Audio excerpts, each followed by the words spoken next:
अस्सलाम वालेकुम नाज़रीन, प्रोग्राम पाकिस्तान टू राइट के साथ मैं हूँ आदिल निज़ामी। हुकूमत और पाकिस्तान तहरीक-ए-इंसाफ के माबैन मुज़ाकरात जारी थे जिसके 3 राउंड्स भी हो चुके थे। पाकिस्तान तहरीक-ए-इंसाफ की जानिब से 31 जनवरी की डेडलाइन दी गई थी ताकि मुज़ाकरात को नतीजा खेज़ बनाया जा सके, लेकिन उससे कबल ही पाकिस्तान तहरीक-ए-इंसाफ मुज़ाकरात की मेज़ से उठ गई है। खदशा जाहिर किया कि शायद हुकूमत उनके मुतालबात पूरे करने में संजीदा या कर नहीं सकती। रहनुमा क्या कहते हैं आपको सुनाते हैं।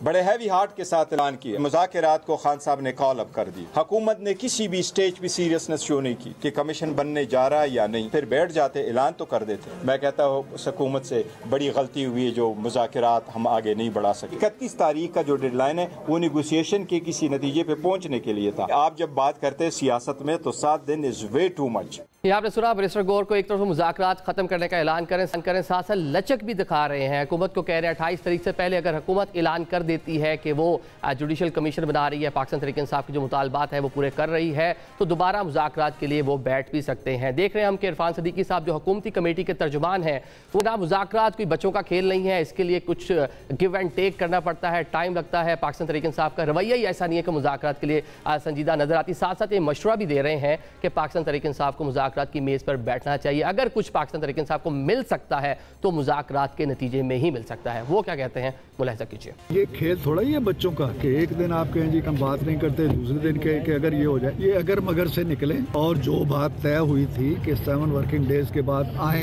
28 तारीख को बैठे हमारे साथ। अगर बैठना है, सुनना है हमारा जवाब, कमीशन बनना है नहीं बनना है, ये वहाँ बात होगी ना। गौर साहब तो उस कमेटी के मेंबर नहीं है। अपनी कमेटी से कहें कि जो वादा आप लोगों ने किया था उसके मुताबिक जाके बैठो और हमारा जवाब सुनो। उनके इस खेल का जिसमें कोई यकीन नहीं है उसका हिस्सा नहीं बन सकता। इन्होंने वन साइडेड ये मुज़ाकरात के अमल से अलहदा हो गए। अभी हमारा तो जवाब भी नहीं आया। 28 जनवरी तक वो 7 वर्किंग डेज पूरे होते। ये आपने सुना, मुज़ाकरात बज़ाहिर तातुल का शिकार दिखाई दे रही सूरत हाल में पाकिस्तान तहरीक-ए-इंसाफ के पास ऑप्शन क्या बचती है। पाकिस्तान तहरीक-ए-इंसाफ दोबारा जो स्ट्रीट पावर है उसको शो करने का इरादा जाहिर करती हुई नजर आ रही है। हामिद रज़ा कहते हैं कि पाकिस्तान तहरीक-ए-इंसाफ दोबारा से एहतजाज करेगी, जो माजी में भी पाकिस्तान तहरीक-ए-इंसाफ करती रही है। KP के गवर्नमेंट के जरिए जिस तरह वफाकी हुकूमत इस्लामाबाद, फिर पिंडी, फिर लाहौर रैलीज और जलसे जुलूस किए गए, वो दोबारा से उसका आगाज करने के हवाले से इशारा कर रहे हैं। क्या कहते हैं सुनिएगा। हम काफी सारे लोग इस बात पर मुत्तफिक हैं कि तमाम पार्लियामेंटेरियन और जस्ट MNAs, सेनेटर्स, MPAs, अगर हम इस्लामाबाद का रुख करते हैं तो वो जहाँ जहाँ से अपने कॉन्वॉयज लेके आते हैं वो उसे फ्रंट से लीड करें और यहाँ से फिर हम फ्रंट से आगे चलें, तो इंशाल्लाह उसी के मुताबिक ही होगा। कब तक आप लोग ये ऐलान करने जा रहे हैं? अभी तो देखें हमारी खान साहब से मुलाकात हो लेने। ये आपने हामिद रज़ा साहब को सुना, एहतजाज की बात कर रहे हैं। दूसरी जानिब एक ये भी तासुर सामने आ रहा है कि पाकिस्तान तहरीक-ए-इंसाफ की जब से पेशावर में एक अहम शख्सियत से मुलाकात हुई है उसके बाद से पाकिस्तान तहरीक-ए-इंसाफ हुकूमत के साथ जो मुज़ाकरात हो रहे थे उसमें उस तरह से संजीदा नहीं थी, उसको संजीदा नहीं ले रही थी। दोनों जानब से बयानात भी कुछ इस नोयत के आ रहे थे। हुकूमत उस मुलाकात पर अपने तहफ़्फ़ुज़ात का इज़हार कर रही थी, जबकि पाकिस्तान तहरीक-ए-इंसाफ ने दोबारा से कोई बात करना शुरू कर दी थी कि हुकूमत के पास हमें देने के लिए कुछ नहीं है। इन इश्यूज़ पर बात करने के लिए हमारे साथ मौजूद हैं सेनेटर डॉक्टर हुमायूं मोहम्मद साहब, सीनियर रहनुमा पाकिस्तान तहरीक-ए-इंसाफ के। खलील ताहिर सिंधु साहब हमें ज्वाइन कर रहे हैं, मुस्लिम लीग नून के सेनेटर हैं। साथ साथ कादिर मदोखिल साहब भी हमें ज्वाइन कर रहे हैं, सीनियर रहनुमा पाकिस्तान पीपल्स पार्टी के। सर साहब, मोहम्मद साहब आपसे बात का आगाज़ कर लेते हैं। हुकूमत ये तासुर दे रही है कि पेशावर जो मामलात हुए हैं, कोई मुज़ाकरात की मेल जुल हुआ है, उसके बाद से पाकिस्तान तहरीक-ए-इंसाफ सीरियस नहीं है उस तरह से मुज़ाकरात के लिए। बिस्मिल्लाहिर्रहमानिर्रहीम, इय्याका नअबुदु व इय्याका नस्तईन। देखिए इस तरह है, मैं आपको एक बात बता देता हूँ। हमारे दो जो मुझे समझ आती, क्योंकि मैं कमेटी का मेंबर नहीं हूँ इसलिए मैं बहुत सारी चीज़ें इन डिटेल शायद मुझे उसके बारे में उतना इल्म ना हो, लेकिन जो मैं देख कर अब एक तज़िया बता सकता हूँ। हमारा बेसिक फंडामेंटल प्रिंसिपल ये था कि हमने अपने वो सारी बातें जो जिससे हम स्टार्ट करते थे कि आप लोग चोर है, हमारा मैंडेट चोरी किया है, आपके पास इखलाकी वो फ़र्ज़ वो नहीं है कि आप लोग हुकूमत में बैठे हम आपसे बात नहीं करते एंड सो फोर्थ। हमने उन सब को साइड पे करके हमने 2 बातों पे स्ट्रेस किया। एक, पॉलिटिकल जो एक्टिविस्ट्स हैं उनके खिलाफ जो पॉलिटिकल केसेस बने उनको हमने ये नहीं कहा ख़त्म करो, हमने कहा उनको रिहा करो। इन लोगों ने जैसे अपने आप का अपने खिलाफ सारे केसेस ख़त्म किए हैं, कुछ नैब की तरामीम करके कुछ करके सारे के, हम कहते हैं हमें मत करो, we don't need that thing. हाँ, एक मेरिट बेस्ड सिस्टम बनाओ, उसके लिए एक इंडिपेंडेंट कमीशन बना के वो कर लो। अच्छा, ये लोग कहते हैं कि कुछ केसेस, ये जो केसेस चल रहे हैं वो मिलिट्री कोर्ट्स के केसेस है, वो ऑलरेडी मुतनाज़े हैं, मतलब उसके ऊपर भी अभी मसला है। सो ये कह देना कि चूंकि मिलिट्री कोर्ट्स में केसेस चल रहे हैं मतलब लेट्स से 2 महीने 1.5 महीने 2 महीने हो गए, मिलिट्री कोर्ट्स ने डिसीजंस दिए हुए हैं, आपने उनमें से किसी एक की जजमेंट पढ़ी है? देखिए, जब तक मैं जजमेंट नहीं पढ़ूंगा मैं अपील भी नहीं कर सकता ना। बिल्कुल। तो हम ऑलरेडी उस सिस्टम को हम चैलेंज कर रहे हैं, तो उस बेसिस के लिहाज से हम कहते हैं कि इसको आप कर ले और कमीशन बना लें। क्यों? उसमें से एक हमारे ऊपर इल्ज़ाम है कि हमने तोड़फोड़ की है। मैं ये कहता हूं कि जिसने तोड़फोड़ की वो मैं नहीं था, वो मेरी सफ़ों में ऐसे लोग थे जो मेरे साथ के नहीं हैं, कोई और है, जो इम्प्लांटेड लोग थे। ठीक है, ये मेरा मौक़िफ़ है ना, मैं उस चीज़ को लेकर चलता हूं। तो अगर हम सोशल मीडिया के बजाय हम, और ये जितने भी जगह हैं वो ऐसी जगह जहां पे आसपास आपके पास वो सीसीटीवी कैमरेज हैं। बिल्कुल, मैं सोशल मीडिया की तो बात ही नहीं कर रहा हूं, क्योंकि उसमें मेरे पास जो होंगे आपके पास जो होंगे वो मसले हो जाएंगे। तो मैं कहता हूं सीसीटीवी दिखा दो। अगर उन जगहों की सीसीटीवी है ही नहीं तो फिर what about the safe city, what about the सारी चीज़ें? हमने इतने खर्चे क्यों किए हैं? जब हमें उनकी ज़रूरत ही नहीं है तो फिर हमने खर्चे क्यों किए? मैं सवाल उठेगा, टैक्स पेयर्स का पैसे से लगे ना, किसी ने आके अपनी ज़ाती पैसे, तो वो सवाल उठता है। अब अगर हुकूमत, और अच्छा इसमें हमने डेडलाइन लिखी थी कि भाई 31 जनवरी से पहले ये चीज़ें होनी चाहिए, लेकिन for the sake of benefit हम कहते थे अगर आप नहीं करते आप कम से कम ये अनाउंस कर दो कि हाँ जी पेशरफ्त ये हो रही है। 28 तारीख को जाकर बैठते, वहां जाकर सुनते, वहां पे गवर्नमेंट आपको बाज़ाब्ता तौर पे कहती कि हम नहीं, आखिरी मीटिंग चौथा राउंड पार्लियामेंट में। देखिए मेरी बात सुने, हम शुरू से कहते रहे बातचीत हो रही है ना, इन्होंने शुरू से कहा था कि इन राइटिंग, तो जो हम पहले बताते कि 2 डिमांड हमने वही लिख कर दे दिए। ये लोग अब इनके कभी एक मिनिस्टर कभी दूसरे मिनिस्टर आके कहते हैं कि जी कमीशन बन ही नहीं सकती। ये जब कमीशन बन नहीं सकती, आप बना नहीं सकते। लेकिन जब मुज़ाकरात शुरू हुए थे दोनों जानिब से ये कहा गया था जो बयानबाजी है वो इनको सबूताज नहीं करेगी, हम कमेटी में बैठ के ही डिसाइड करेंगे हमने क्या करना है। दोनों जानिब से बयान आए थे ना। चले देखिए मेरी बात सुने, इन लोगों ने ये कहते थे, यहां तक कहते थे कि जी हम लोग कमीशन बनाने के लिए तैयार हैं, हम चौथे उसमें बैठ के उसके TORs या उसकी चीजों को, शिकों को देख लेंगे, कह देते कि हम ये कर रहे हैं, ठीक है, लेकिन why should we waste somebody else time? ठीक है साहब, क्यों टाइम ज़ाया कर रहे हैं पाकिस्तान तहरीक इंसाफ का? आप लोग सीरियस नहीं है, आपने कहा मुतालबात वो कम करके ले आए, आपने कहा तहरीरी तौर पे दें वो लिख कर ले आए, तो आप जो मुतालबात भी पूरे नहीं करने तो क्या फ़ायदा उनके बैठने का? आपके जी निज़ामी साहब बहुत शुक्रिया आपके बुलाने का, बहुत इंतहाई काबिल एहतराम है। मतलब अपना मोहम्मद साहब मेरे लिए सेनेट में हम इकट्ठे हैं, और फिर अपना जो पाकिस्तान पीपल्स पार्टी वाले मंदोखिल साहब एडवोकेट साहब वो भी बहुत काबिल एहतराम है।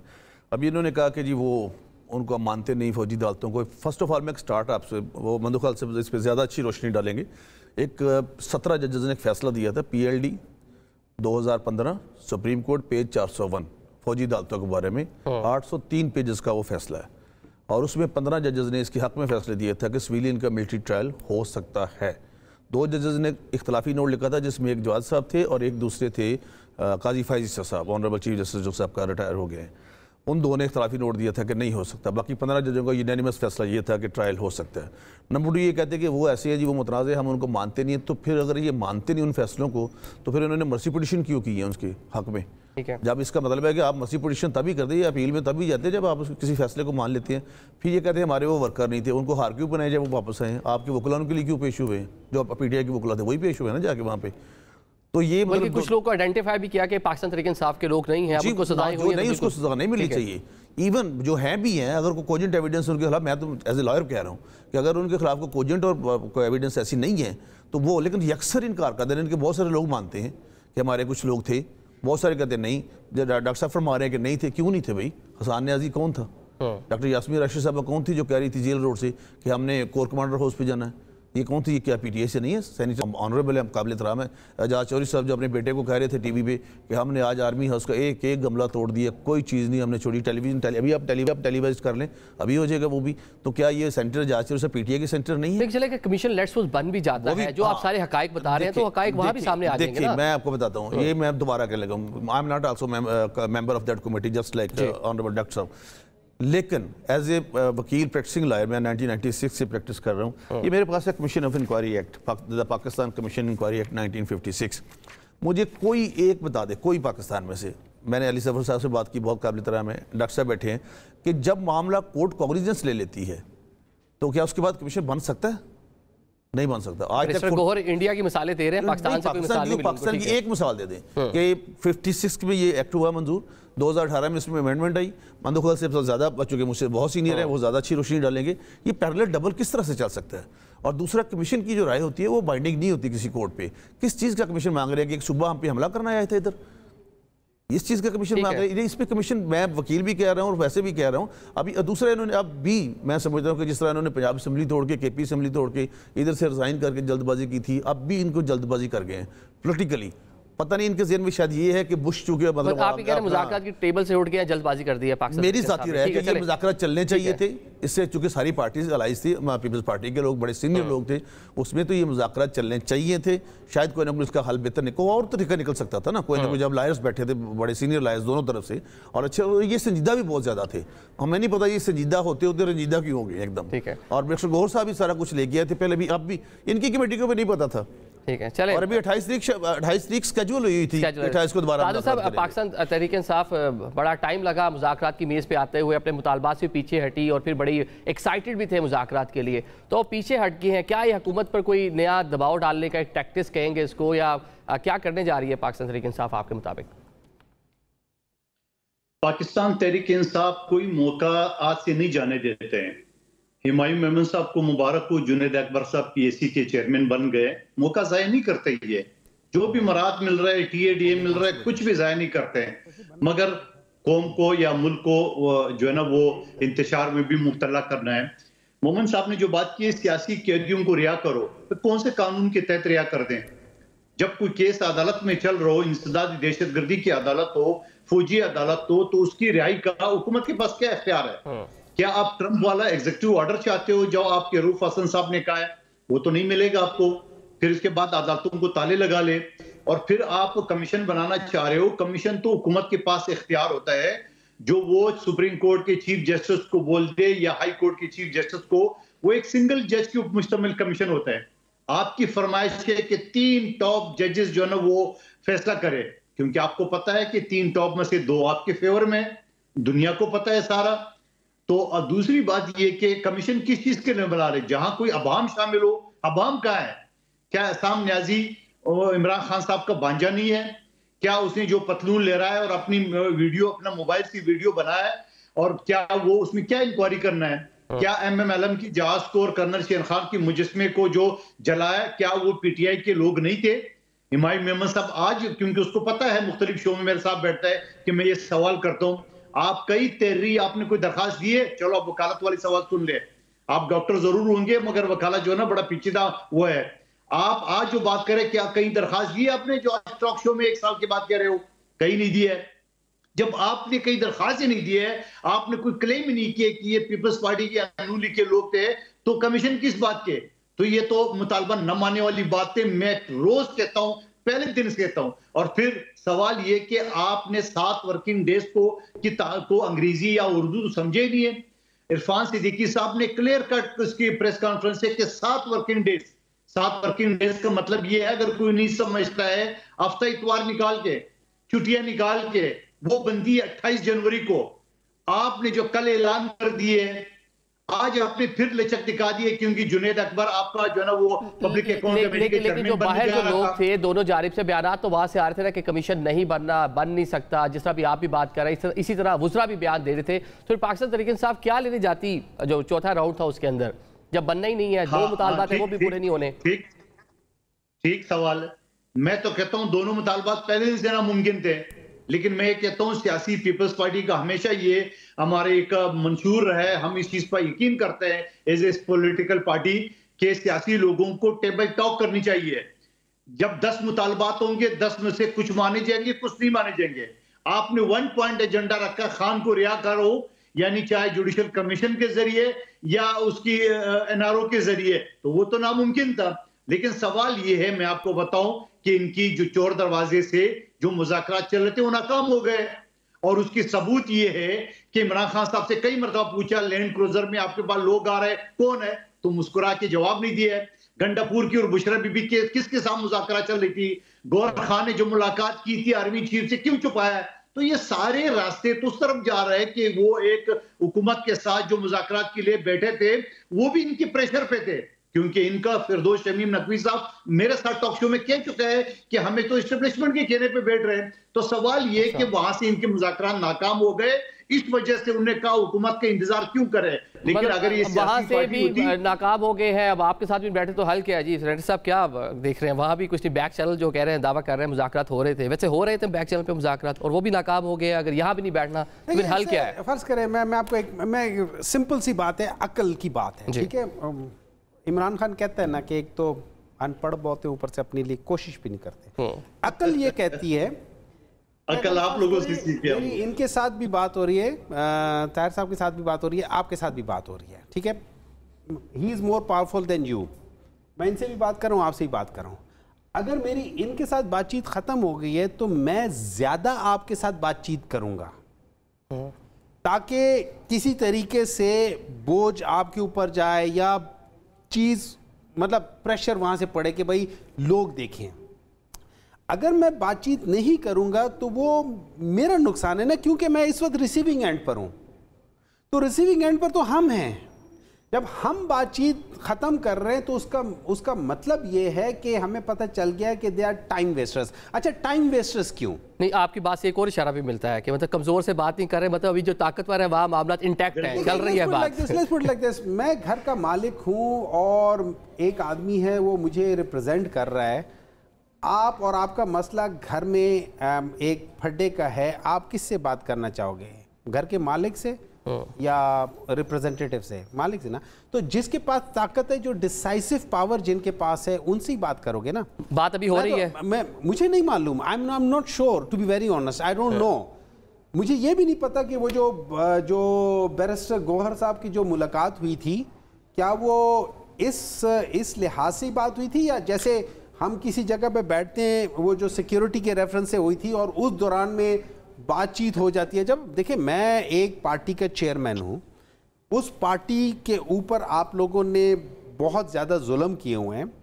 अब अगर इस दौरान में वैसी बात हो जाती है कि अच्छा और क्या हाल चाल है, और मैं अपना एक मौक़िफ़ बयान कर देता हूँ और फिर मैं कहता हूँ कि मैंने ये मौक़िफ़ बयान किया, बिल्कुल हो सकता है क्या वो इस मौक़िफ़ के लिए वो जो जगह थी, नहीं वो इसके लिए जगह नहीं थी, वो बनी कि जैसे ISPR ने कहा कि नहीं इसमें तो सिर्फ वो बात सही कर रहे सिक्योरिटी के लिए, लेकिन क्या उसके दौरान में जब उसके साइडलाइन में कोई बातचीत हो जाती है, क्या वो हो सकती है? बिल्कुल हो सकती है। तो अगर इस दौरान में कोई बातचीत हो गई होगी तो उसमें कोई बुराई नहीं है। मेरा नहीं ख्याल कि उसमें प्रॉब्लम है, कोई ऐसी चीज़ है। लेकिन मुझे जो खतरा है ना, जो वजह वो ये है conflict of interest. People's Party का और PMLN का कॉन्फ्लिक्ट ऑफ इंटरेस्ट है। कॉन्फ्लिक्ट ऑफ इंटरेस्ट इसलिए आ सके कि अगर ये बातचीत हो जाती है तो उसके अंदर क्या बातें सामने आ रही थी, जो मतलब सरगोशियां जो हो रही थी। एक कि खान साहब को कहा जाएगा कि जी आप ज़रा हाथ हौला रखो और 6 महीने से साल के अंदर अंदर इलेक्शंस करा देंगे। इसके एक ने बारी लगाई हुई है, वो इंतज़ार कर रहा है, बारी लगाई हुई है, बिल्कुल अपने नाना की तरह बारी लगाई हुई है। और दूसरे जो है वो भी बारी लगाई हुई है, ये उनकी बारी है और इनको सूट नहीं करता, इनको पता है अवाम इनको ठीक ठाक कुटेगी।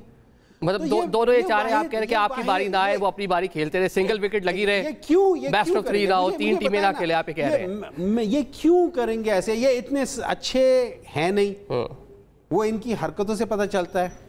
नाम ये डेमोक्रेसी का करते हैं, नाम लेते डेमोक्रेसी के। इनके अगर ये डेमोक्रेटिक होती है, और जैसे पीपल्स पार्टी वाले हमेशा कहते हैं हम बहुत डेमोक्रेटिक हैं, आपको पता है आज जो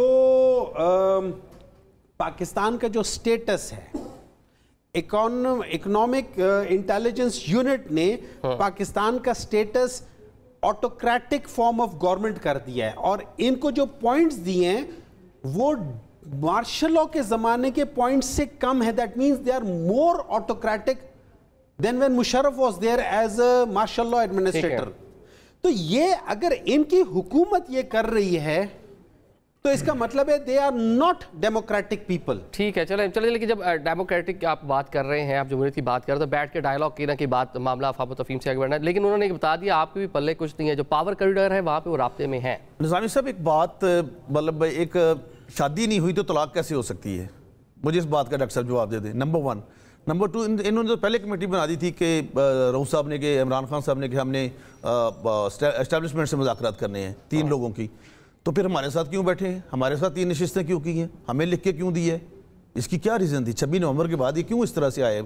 अब भी मैं आपके पेशेंट को आज करके जाऊँगा कि ये दोबारा फिर इधर ही मुज़ाकरात पे आएंगे। अच्छा, ये सियासी लोगों का काम है, ये सियासी लोगों 28 तारीख को दोबारा पाकिस्तान तरीके तो बैठेगी। नहीं, पता नहीं इनकी मर्जी, बैठते नहीं बैठते, हम उस कमेटी का इजलास जरूर बुलाया जाएगा और उस उधर बैठा जाएगा। ये नहीं आती, इनकी मर्जी है। इन्होंने, यकीन कीजिए, मैं इंतहाई अदब और एहतराम के साथ कह रहा हूं, इनके साथ इन्होंने बहुत जल्दबाजी की है। कुछ ना कुछ तो हाल निकलता है, जिस तरह मंदोखिल से फरमा रहे हैं कि सारे मुतालबात नहीं भी माने जाते, जो कुछ फिजिबल है या पॉसिबल है वही होना है ना, नंबर 1। लेकिन इन्होंने ऐसा नहीं किया। दूसरा भी ये कह रहे हैं कि जी वो आ गया अपना, नहीं, अभी बता रहे थे कि किस लेवल पे हम आ गए करके। ये किसने कहा था कि मैं बरूदी सुरंगे बचा के जा रहा हूँ? और जब हमें IMF से दोबारा मुज़ाकरात करने पड़े तो उस पहले डॉलर की कीमत क्या थी जब ये कर रहे थे, बाद में कितनी कीमत होगी? नंबर 2 और नंबर 3, IMF के सामने किसने जाके मुज़ाहरा किया था इन्होंने कि पाकिस्तान को कर्जा ना दो? नंबर 3, शौकत तरीन ने अपने वज़ीर तैमूर झगड़ा को और पंजाब में मोहसिन लगारी को, और जब मोहसिन लगारी ने पूछा आगे से, हमारे वो साथ रहे लेकिन मिनिस्टर फाइनेंस थी, कि क्या इससे मेरे मुल्क को तो कोई नुकसान नहीं होगा, तो शौकत तरीन साहब ने कहा छोड़ो, मुल्क को हमारा बानी अंदर है। ये जो शख्सियत परस्ती है ना, ये काम बड़ा ख़राब करती है। मैं तो किसी का नाम नहीं लेता कि फलां का इस तरह ये वो सारा, लेकिन ये तो हम तो उनके लिए चोर डाकू थे, फिर हमारे साथ क्यों बैठे? जरदारी साहब, ये जरदारी साहब के लिए इन्होंने कहा, काबिल एहतराम है सदर मोहतरम, कि वो हमारी गोली के नशिस्त पे इमरान खान साहब ने खुद स्पीच की, आपको पता है इधर स्पीच की। MKM के साथ भी ऐसे कहते, तो फिर हमारे साथ बैठने की क्या ज़रूरत थी? चले बैठ गए। लेकिन यहाँ पे आज ख्वाजा साद रफीक ने एक ट्वीट किया और बड़ी अहम जो है बात की। उन्होंने कहा जनाब NRO के हवाला दोनों जानिब से NRO मुज़ाकरात को कहा जा रहा था, मुज़ाकरात सिर्फ स्टैब्लिशमेंट से करेंगे, फिर कहा कि मुज़ाकरात सियासतदानों से करेंगे और अब मुज़ाकरात ख़त्म हो गए हैं, तेज़ी से बदलते हुए मौक़िफ़ नताइज नहीं ला सकते। साथ साथ यही कह रहे कि हालात जो साजगार होने चाहिए थे ताकि जो टम्परेचर है वो नीचे आता और आगे चीज़ें बढ़ती। अभी जो शिकवा है पाकिस्तान तहरीक इंसाफ का भी वही कह रहे हैं कि अभी आपने बाकायदा तौर पर तो उनको बोला नहीं कि मुज़ाकरात नहीं हो रहे, या आप उनको ये नहीं कह रहे कि आप कमीशन नहीं बना सकते, लेकिन उससे पहले इन बयानात की वजह से दोनों तरफ से आ रहे थे। मैं इस बात को तस्लीम करता हूँ, एडमिट करता हूँ। जिस दिन पहला दौर हुआ है ना मुज़ाकरात का, वेरी सेकंड डे अली अमीन गंडापुर वज़ीर ने कहा KP ने कि अब क्लाशनकोफ और बंदूकें लेके जाएंगे दोबारा। उसने एक राउंड हो चुका था, लेकिन बाद में उनका रवैया जो था, एटीट्यूड बकौल राना सनाउल्लाह खान साहब के बहुत पॉजिटिव था जो मुज़ाकराती टीम में और सारा, मतलब ये दोनों तरफ से बातें हो रही थी। ये बातें नहीं, इन बातों का इस जो कमेटी है इसको तो कोई असर नहीं लेना चाहिए था ना। या तो फिर दोनों पार्टियां पाबंद कर दी अपने लोगों को कि आपने इस पर बात को नहीं करनी कोई भी, लेकिन दोनों तरफ से हुई हैं बातें। मैं ये नहीं कहता कि नहीं हुई, दोनों तरफ से हुई हैं। जो एडमिटेड फैक्ट होती है, मेरा फैब्रिक है, मैं उनको मान लेता हूँ, मान भी लेना चाहिए। लेकिन बात यह है कि इन्होंने ये बहुत जल्दबाजी की है। मैं यकीन की इसका एहसास इनको होगा, वक्त आएगा कि हमने गलती की, लेकिन आना इन्होंने फिर दोबारा मुज़ाकरात पे है। ये डोनाल्ड ट्रंप की कोई चंद दिन की खुशी देख लें कि शायद पता नहीं वो कुछ करेगा, उसने क्या करना है। और अनप्रेडिक्टेबल जो लोग होते हैं वो कुछ नहीं करते कुछ भी। तो हल जो है मुज़ाकरात से है। अभी एक ब्रेक ले लेते हैं, ब्रेक के बाद दीगर मेहमान भी शामिल होकर बात ब्रेक की जानिब।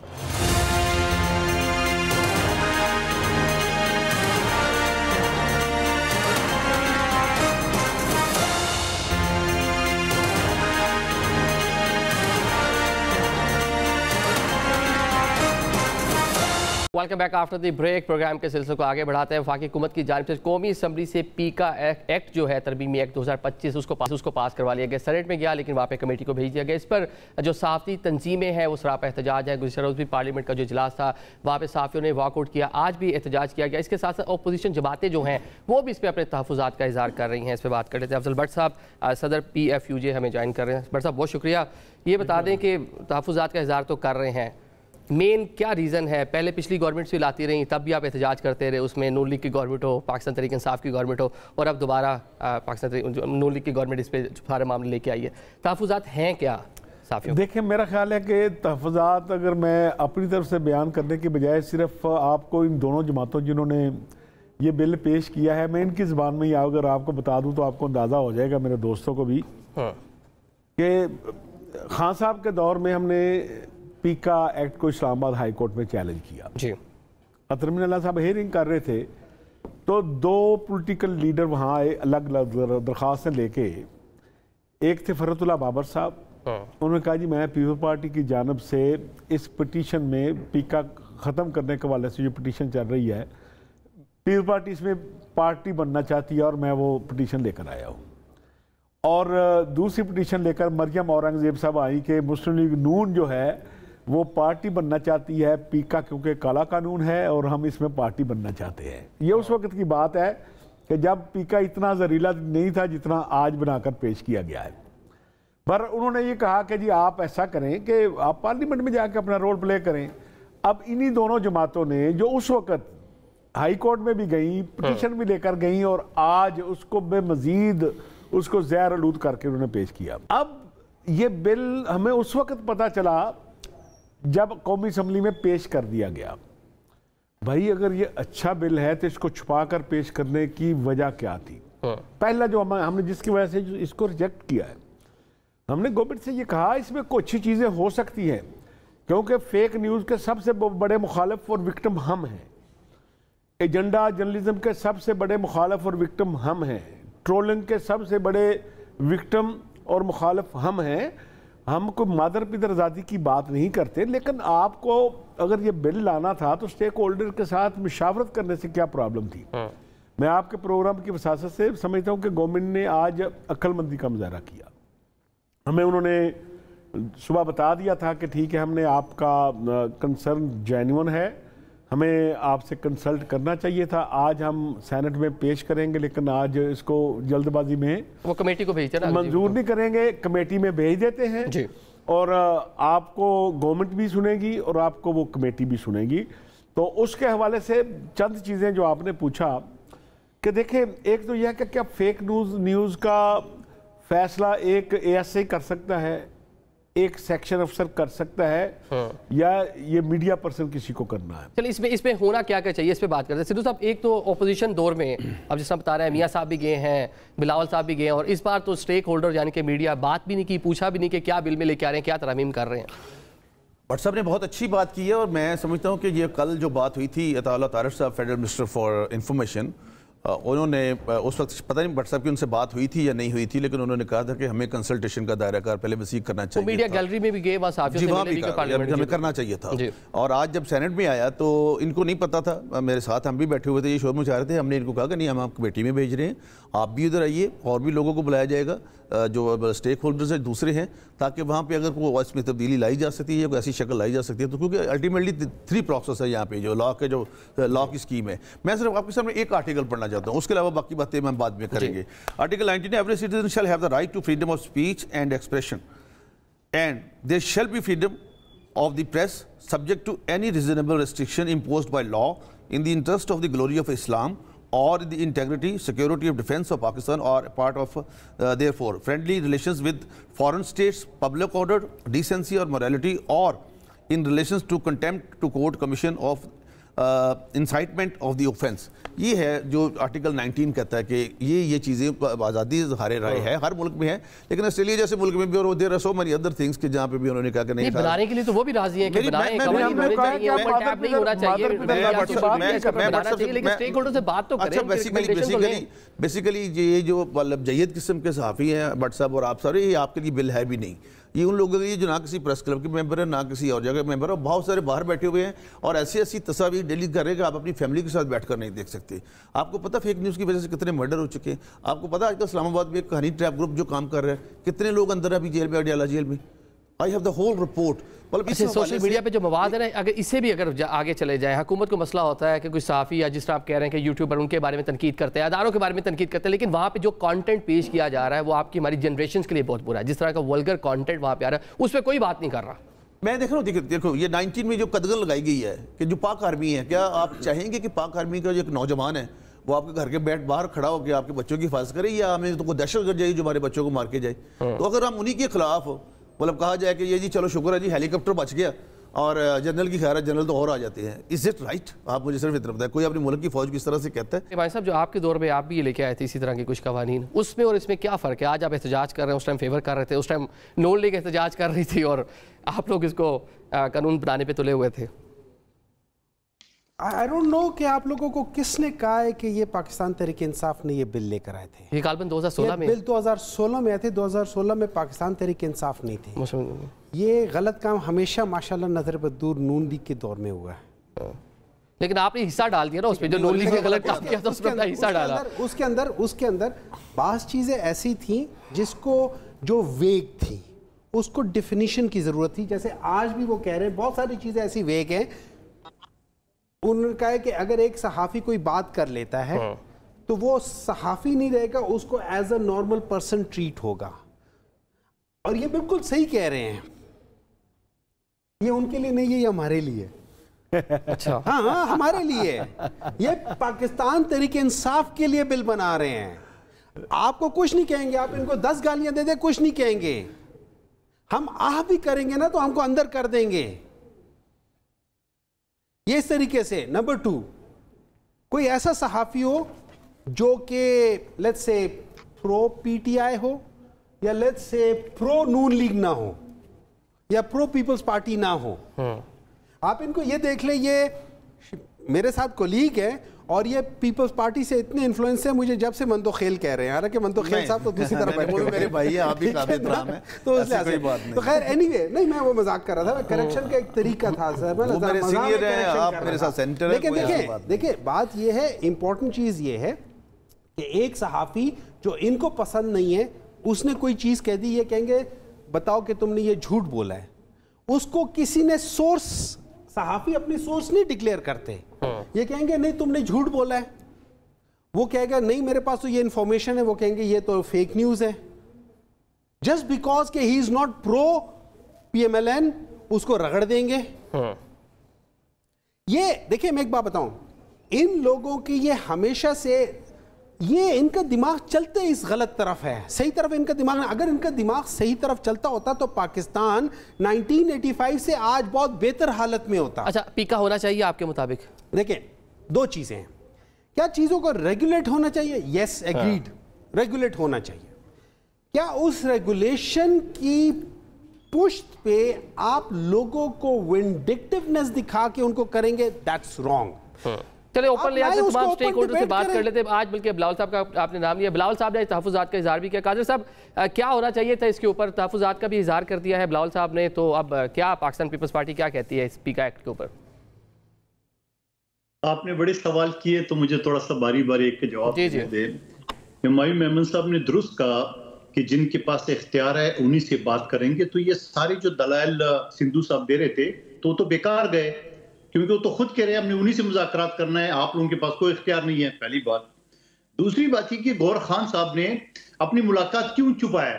तो दाल में काला नहीं है तो और क्या है? जब खान साहब ने कहा कि गौहर की मुलाकात हुई, तब जाके एक हफ्ते बाद वो डिस्क्लोज हो गई। तो बैक डोर जो ना, या चोर दरवाजे से मुज़ाकरात तो चल रहे थे उनके, चलो चलने दो। वो कहते हैं मुझे गोद ले लो, तो ठीक है, अगर अगला लेता है तो ले ले, हमें क्या एतराज हो सकता है। 2007 में आया था, अमेंडमेंट लाए थे पीटीआई वाले, और उसमें 10 साल सजा थी। यानी 10 साल सजा लाने वाले आज 3 साल पे एतराज कर रहे हैं। और फिर दूसरी बात वो ये कहते हैं कि ये साफियों के लिए नहीं है, ये हमारे 5 साल जो है कैद होगी, 10 से 20 लाख रुपए जुर्माना होगा। ये जो है सजा की नहीं है। हाँ। ठीक है, 3 साल थी जो सजा, 3 साल है, ठीक है, चलो 5 साल अब लगा ले, उनके तो 10 साल थे। जो हुमायूं मेमन साहब बता रहे ये हमारे लिए लाए थे। ये जो बाहर इनके लोग बैठे हुए, सोशल मीडिया के लोग, जो फौज को भी गालियां दे रहे हैं, पाकिस्तान रियासत को भी गालियां दे रहे हैं, हम तो आदी हो चुके हैं इनकी गालियों से, उनकी सारी बातों से। इन्हें किसको छोड़ा है? जजेस को छोड़ा है? आप बताएं मुझे। जब अदम एतमाद के वक्त 5 जजेस ने जो फैसला दिए तो उनकी कार्टून बनाए सोशल मीडिया में, क्या उनके लोग हैं? हाँ बिल्कुल। अगर वो आपके लोग हैं और उस तरह वो हदारों के खिलाफ, सुप्रीम कोर्ट के खिलाफ कार्टून बनाएंगे, तो वो बिल्कुल उनको जो ना लगाम में लाना चाहिए, इसमें कोई शक नहीं है। बाकी जो भट्ट साहब की बात है ये दुरुस्त है। आज बिलावल साहब ने ये फरमाया साथ में कि मशावरत होनी चाहिए, जो स्टेक होल्डर है, जो मीडिया पर्सन है। लेकिन मैं ये बात, मुझे ये समझ में नहीं आ रही कि भट्ट साहब, जो लोग जो माशाल्लाह जो एक टॉप के अखबारात है, जो टॉप के टीवी चैनल है, उनके यहाँ तो खुद एक क्या कहते हैं वो पूरे एक सिस्टम मौजूद है जो फेक न्यूज को रोकते हैं। मेरे खिलाफ उस वक्त पिछले असेंबली के दौर में एक अखबार ने, बड़े अखबार ने, उनके रिपोर्टर ने मेरे नाम के नाम से गलत खबर छपाया था, तो बाद में उसने तरदीद की, उसने बाकायदा माजरत की है। तो जो अखबारात है या टीवी चैनल वाले हैं वो गलत खबर नहीं छापते हैं, तो वो तरदीद करके वो वजाहत भी करते हैं। लेकिन ये जो सोशल मीडिया, जो पीटीआई के लोग हैं, जो 10,000 से ज्यादा लोग पुख्तनख्वा हुकूमत की तरफ से उनको तनख्वाहें मिल रही है, ये उनको लगाम कौन देगा? आप मुझे बता दे, क्या किसी की इज्जत महफूज है? क्या मुझे एक बात बता दें, मैं आपको बताऊं, एक साथियों को भी तहफ़्फ़ुज़ात है, जिस तरह भट्ट साहब कह रहे हैं, जेन्युइन जो जर्नलिस्ट है उनको डेफिनेटली उस पर तहफ़्फ़ुज़ात, और चैनल्स के अंदर गेट कीपिंग का पूरा प्रोसीजर है, एडिटोरियल पूरा बोर्ड होते हैं जो पूरे मामला को देखते हैं। भट्ट साहब, क्या होना क्या चाहिए था? हुकूमत ने आप लोगों से पूछा तो नहीं, चले आप बताएं कि क्या चीज़ें ऐसी थी जो हो जाती तो बेहतर होता और ये कानून बेहतर हो सकता था? देखें, मेरा ख्याल है कि अब अगर PTI और गवर्नमेंट दोनों ये तय कर ले कि हमने जल्दबाजी नहीं करनी, ठीक है, तो मेरा अपना ख्याल यह है कि रूल्स रेगुलेशन का कोई मुखालफ नहीं है, फेक न्यूज़ का कोई हामी नहीं है इस मुल्क में, ट्रोलिंग का कोई हामी नहीं है इस मुल्क में। कोई जर्नलिस्ट पसंद नहीं करता कि एजेंडा जर्नलिज्म किया जाए, पॉलिटिकल पार्टीज पसंद करती हैं जब उन्हें कुछ किया जाए। लेकिन हमारी बदकिस्मती क्या है आपकी मेरी, आप अभी बात कर रहे थे मायूं साहब से कि जब तक कोई पॉलिटिकल पार्टी अपोजिशन में होती है तो मीडिया उसकी आंख का तारा होता है, आज़ादी सहाफ़त की बात करते हैं, और जो ही वो जमात हुकूमत में आती है तो ये मीडिया उसकी आंख का कांटा बनना शुरू हो जाता है। हम अक्सर ये कहते हैं कि भाई मीडिया एक आईने का काम करता है, ताकि आप हुकूमत में हों तो जब आईने के सामने आए तो आपको पता चले कि चेहरे पे कोई दाग धब्बा है तो वो साफ करके अवाम में जाएं, दुनिया के सामने जाएं। लेकिन ये हमारे यहाँ दाग साफ करने की बजाय आईना तोड़ने की कोशिश की जाती है, जो अनफॉर्चुनेट है। अब यह है कि मंडे को हमारी जॉइंट एक्शन कमेटी आएगी और इंशाल्लाह ताला जो सेनेट की स्टैंडिंग कमेटी है, शिक वाइज हर शिक के मतलब हम अपना इनपुट लेके जाएंगे और उन्हें बताएंगे कि भाई ये मामला है तो इसको आप कैसे बेहतर कर सकते हैं। तो मैं समझता हूं कि इन सब दोस्तों को चाहिए कि अपनी अपनी पार्टियों में जाकर पीपी पार्टी के दोस्त अपनी पार्टी से कहे, नून लीग के अपनी पार्टी से और PTI के, कि कोई आदमी इस मुल्क में जो है वो इसका मुखालफ नहीं है कि भाई फेक न्यूज़ रुकनी चाहिए, ट्रोलिंग रुकनी चाहिए, एजेंडा जर्नलिज्म, येलो जर्नलिज्म नहीं होना चाहिए। रुक लीजिए, बल्कि जो कंटेंट आ रहा है उस पर बात करते हुए एक ब्रेक लेते हैं। ब्रेक और जो कंटेंट आ रहा है मेरी जनरेशन के लिए है, पूरा एक वल्गर नोयत का कंटेंट है जो लोग बाहर से भी बैठ के बना रहे हैं, पाकिस्तान से बैठ के बना रहे हैं, उस हवाले से उस तरह से बात नहीं होती, उस पर भी रिकमेंडेशन चाहेंगे लोग, क्या कहते हैं? अभी एक ब्रेक लेते हैं।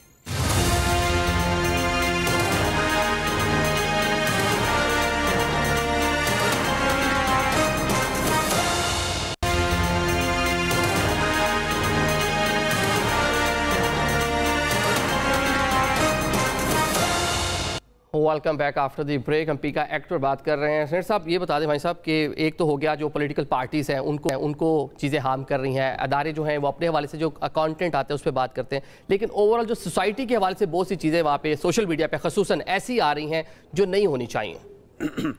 देखिए, ये अगर आप मुझसे पूछे ना, इसमें वाकई इसमें कोई शक नहीं है कि बहुत सारी चीज़ें नहीं होनी चाहिए। जब आप सोसाइटी की बात करते हैं, पिछले 40 साल में पाकिस्तान की सोसाइटी डिके कर गई है, मॉरली डिके कर गई है।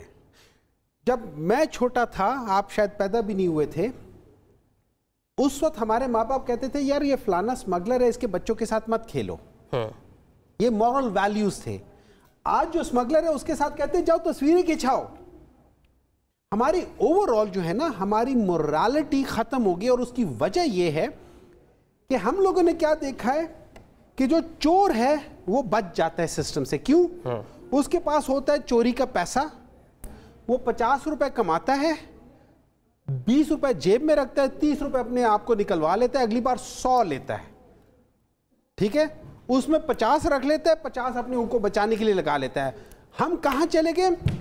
वकील करने से हम चले गए हैं जज करने पे, और अब हम जज से कहां चले गए? पूरा कोर्ट करो यार, सिस्टम ऐसे लाओ कि अपनी मर्जी के लोगों को जज बनाओ।